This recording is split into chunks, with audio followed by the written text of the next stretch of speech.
This story is titled, I Discovered My Partner Has Been Lying About Their Past Relationships, and I Feel Like I Don't Even Know Them. I used to believe that love meant knowing someone completely, inside and out. That when you truly gave your heart to someone, there were no shadows, no locked doors, just honesty, trust, and shared memories. But I was wrong. My name is Margaret, and I am 58 years old. I live in a quiet little town in Pennsylvania, the kind of place where people wave at each other from their porches, and the local diner remembers how you like your coffee. It's where I met Thomas. He was charming, a true gentleman, the kind of man who still opened doors and pulled out chairs, the kind who looked you in the eye and made you feel like you were the only person in the world.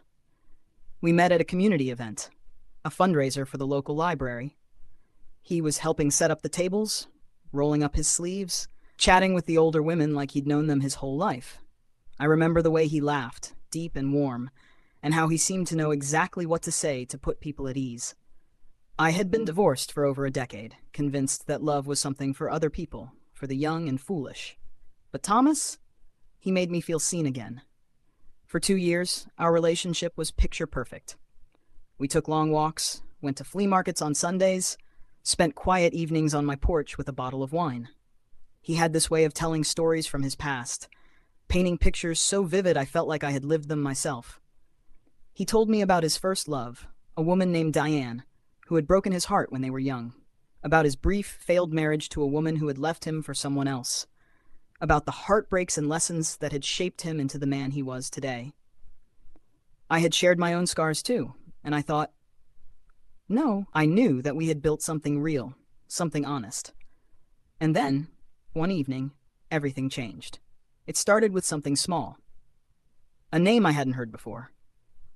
We were having dinner at my house, a simple meal of roasted chicken and mashed potatoes. He had been telling a story about an old job he had in his 30s, some warehouse work he did while figuring out his next steps in life. And of course, Vanessa was always giving me a hard time, he had said with a chuckle, shaking his head as he sipped his wine. I blinked. Vanessa? He froze for half a second. It was so quick I might not have noticed if I hadn't spent the last 2 years learning his every expression. But it was there, a flicker of something. Oh, he said lightly, just someone I used to know. The words seemed innocent enough, but something in his tone made my stomach tighten. He had never mentioned a Vanessa before, and in all his stories I had listened to with rapt attention, there had never been a missing piece. That night, after he had gone home, I couldn't sleep. I told myself I was being ridiculous. People have pasts. Maybe he just didn't think she was important enough to mention, but something about the way he had looked at me when he said her name, it nagged at me. The next day, I did something I never thought I would do. I looked him up. I had never been the kind of woman to pry, never felt the need to check his phone or question his whereabouts. But something about Vanessa's name had planted a seed of doubt, and once doubt takes root, it grows like a weed.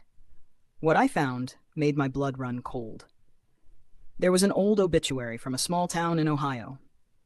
Vanessa Mitchell, beloved daughter and friend, passed away unexpectedly at the age of 42. The article didn't say how she had died, only that she was survived by her parents and younger sister. But it was the picture that made my heart nearly stop. She was beautiful, with dark hair and a radiant smile. But that wasn't what shook me. It was the man standing beside her in the photo, his arm wrapped around her waist, looking at her like she was his whole world. Thomas, my Thomas. Except, in the obituary, his name wasn't Thomas. It was Daniel. My hands were trembling as I scrolled through old articles, social media pages, anything I could find. The more I searched, the deeper the hole became. Thomas Daniel hadn't just dated Vanessa, he had been married to her. Not briefly, not some youthful mistake like he had told me about his failed marriage. They had been together for nearly 15 years, and she had died. Suddenly, his stories, his past, everything he had ever told me felt like a carefully crafted illusion. When he came over that evening, I tried to act normal, but I could feel the weight of what I had discovered pressing down on me. Every time he smiled, every time he reached for my hand, I felt like I was looking at a stranger. Finally, I couldn't take it anymore. "Who is Vanessa?" I asked, my voice carefully controlled. His smile faltered. "I told you, just someone I used to know." I pulled up the obituary on my phone and turned the screen toward him. For a long moment, he just stared. The color drained from his face, and for the first time since I had known him, he looked afraid. "You lied to me," I whispered. You told me you had one failed marriage. You told me. My voice broke. Why would you lie about something like this? He opened his mouth, then closed it again. When he finally spoke, his voice was hoarse. I didn't lie. I let out a sharp, bitter laugh. You didn't lie? Thomas, or should I say Daniel? You were married to her, you built a life with her, and you never even mentioned her. That's not just a small omission, that's rewriting your entire past. His hands clenched into fists on the table. I didn't want to talk about it, he said, his voice shaking. You don't understand. You're right, I snapped. I don't understand. Because the man I thought I knew wouldn't keep something like this from me. The man I fell in love with wasn't a liar. He took a deep breath, running a hand through his hair. She died, he finally said, barely above a whisper. And when she did, I wanted to die too. His words stopped me cold. She was my everything, he admitted, his eyes glistening with something raw and painful. And when she was gone, I couldn't bear to be the man who lost her. I didn't want to be Daniel anymore, so I left. I changed my name. I started over. He looked at me, pleading. And then I met you. And for the first time, I felt like maybe I could be happy again.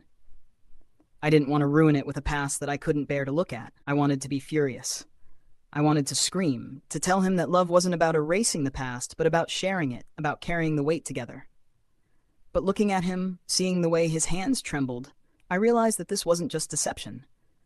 This was a man who had been running from his own grief for years. Tears burned behind my eyes, but I swallowed them down. You should have told me, I said softly. I deserved to know. He reached for my hand, and for the first time I hesitated before taking it, because now I wasn't sure if I even knew the man sitting across from me. For a long moment, we just sat there, the weight of his confession thick between us. I could still hear the echo of his words. I didn't want to be Daniel anymore. It rattled inside me, pressing against my ribs like something sharp and unforgiving. I wanted to believe him. I wanted to believe that this wasn't just some calculated deception, that it wasn't about keeping secrets, but about trying to survive a grief too heavy to carry. But love isn't just about what we want to believe. It's about trust. And right now, that trust was cracked down the middle. You changed your name, I said finally. You left behind an entire life. And you never thought that maybe, just maybe, the woman you were building something new with deserved to know? His face crumpled. Margaret, I was afraid. His voice was hoarse, unsteady. I was afraid you'd see me as a broken man, that you'd look at me and only see my grief. And I didn't want that. I didn't want to be defined by what I lost. I swallowed, my throat tight. But instead, you built something on a lie. He flinched like I had struck him. I never lied about loving you. I wanted to believe that too. I wanted to reach across the space between us, to erase the hollow ache growing in my chest. But something inside me wouldn't let me. I stood up, his eyes followed me, wide, searching. Margaret, I need time, I said, wrapping my arms around myself as if that could hold me together. I need to figure out if I can look at you and not feel like I'm staring at a stranger. His face twisted in pain, but he nodded. He didn't beg, didn't plead. Maybe he knew that right now. There was nothing he could say to fix what had shattered between us. As I watched him walk out of my house that night, I wondered if love could survive something like this. If trust, once broken, could ever be mended. And I wondered, if I had never asked about Vanessa, would he have ever told me the truth? Maybe some things are better left in the past, but I wasn't sure if we were one of them. If this story resonated with you, let me know in the comments. Have you ever discovered something about a loved one that changed everything? Don't forget to like, subscribe, and share your thoughts. Your support helps bring more stories to life.